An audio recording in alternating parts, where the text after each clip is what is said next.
Hey guys, അപ്പോൾ ഞാൻ ഇന്ന് വന്നിരിക്കുന്നത് ഒരു പുതിയ നീറ്റ് 2025 വേണ്ടിയിട്ടുള്ളൊരു പ്ലാൻ വേണ്ടിയിട്ടാണ്. സോ ഞാനിപ്പോൾ 11th എനിക്ക് കംപ്ലീറ്റ് ആയുള്ളത്. ആൻഡ് എൻ്റെ ഒരു ഡ്രീം എന്ന് വെച്ചാൽ നീറ്റ് 2025 ആണ്. സോ അതിന് വേണ്ടിയിട്ട് നമ്മൾ സമ്മർ വെക്കേഷൻ അതൊരു കറക്റ്റായിട്ട് അത് യൂസ് ചെയ്യണം എന്ന് എനിക്കൊരു ആഗ്രഹമുണ്ട്. സോ അതിന് വേണ്ടിയിട്ട് നാളെ മുതൽ ഒരു 20 days ചാലഞ്ച് തുടങ്ങാമെന്ന് വിചാരിച്ചിട്ടുണ്ട്. സോ ഈ 20 daysനുള്ളിൽ ക്ലാസ് 11th കംപ്ലീറ്റ് പോർഷൻസ് ഞാൻ കംപ്ലീറ്റ് ചെയ്യാൻ വിചാരിച്ചിട്ടുണ്ട്. 20 days ക്ലാസ് 11th കംപ്ലീറ്റ് നീറ്റിൻ്റെ സിലബസ് എനിക്ക് പഠിക്കണം എന്നൊരാഗ്രഹമുണ്ട്. അപ്പോൾ ഞാൻ നാളെ മുതൽ അത് തുടങ്ങാമെന്നാണ് വിചാരിച്ചിട്ടുള്ളത്. അപ്പോൾ അതിന് വേണ്ടിയിട്ട് ഞാൻ ഒരു പ്ലാൻ ചെയ്യാൻ ആദ്യം വിചാരിച്ചിട്ടുണ്ട്. So let's get into the video.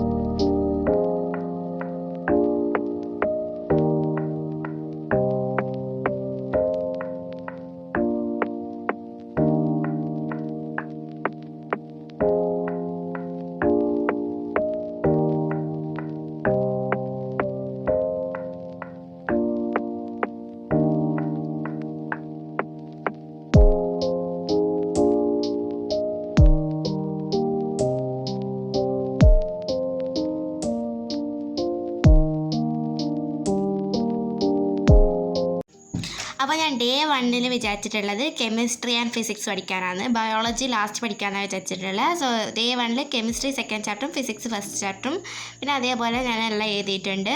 And last ആകുമ്പോഴത്തേക്കും ഞാൻ വിചാരിച്ചിട്ടുള്ളത് ബയോളജി പഠിക്കാനാണ്. സോ കെമിസ്ട്രി ഫിസിക്സ് എല്ലാം കഴിഞ്ഞതിന് ശേഷം ഞാൻ ബയോളജി പഠിക്കും.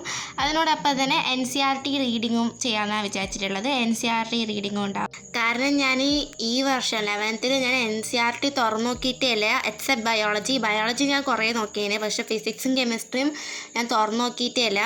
ആൻഡ് നീറ്റിന് അത് വളരെ ആവശ്യം എന്നാണ് ഞാൻ കേട്ടിട്ടുള്ളത്. എന്തായാലും NCERT വായിക്കണം എന്ന് പറഞ്ഞിട്ടുണ്ട്. അതുകൊണ്ട് നാളെ മുതൽ NCERT എന്തായാലും റീഡ് ചെയ്യണം എന്ന് ഞാൻ വിചാരിച്ചിട്ടുണ്ട്.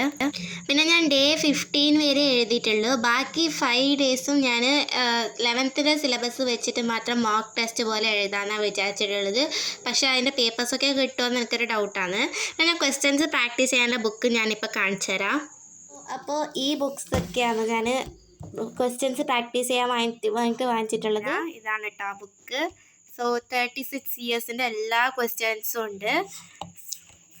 ആൻഡ് ഇത് വാങ്ങിച്ചിട്ട് കുറേ ദിവസമായി കേട്ടോ. ഇതിൽ ഡിലീറ്റഡ് പോർഷൻസും ഉണ്ട്. ആൻഡ് ഡിലീറ്റഡ് പോർഷൻസിൽ ഇവിടെ സ്റ്റാർ മാർക്ക് ഉണ്ട്. ആൻഡ് എല്ലാ ചാപ്റ്റേഴ്സിലും ക്വസ്റ്റ്യൻസ് വിത്ത് ആൻസേഴ്സ് ഉണ്ട് കേട്ടോ. ക്വസ്റ്റ്യൻസ് ഇതൊക്കെയാണ് ക്വസ്റ്റ്യൻസ്. സോ പിന്നെ ക്വസ്റ്റ്യൻസിൻ്റെ അപ്പുറം ആൻസേഴ്സ് ഇല്ല.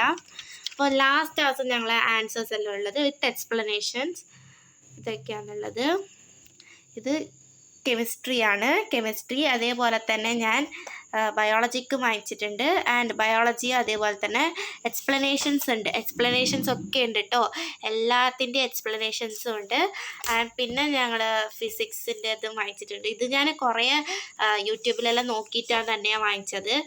കുറേ ടോപ്പേഴ്സൊക്കെ ഈ ബുക്ക് സജസ്റ്റ് ചെയ്തിട്ടുണ്ടായിരുന്നു. അതുകൊണ്ട് തന്നെ ഞാൻ ഈ ബുക്സ് എല്ലാം വാങ്ങിച്ചത്. സോ നിങ്ങൾക്ക് ഈ ബുക്ക് വേണമെന്നുണ്ടെങ്കിൽ ഞാൻ പ്രൈസും ഡീറ്റെയിൽസ് എല്ലാം നിങ്ങൾ ചോദിച്ചാൽ ഞാൻ കമൻസിൽ പറയാം കേട്ടോ. നാളെ ഞാൻ പഠിക്കാൻ പോകുന്നത് chemistry second chapter structure of atom, പിന്നെ ഫിസിക്സിൽ first chapter units and measurement with questions practice. ഞാൻ ഇതിലെ ക്വസ്റ്റ്യൻസ് ഒക്കെ കാണിച്ചു തരാം നാളെ. സോ നമുക്ക് നാളെ കാണാം. ബൈ.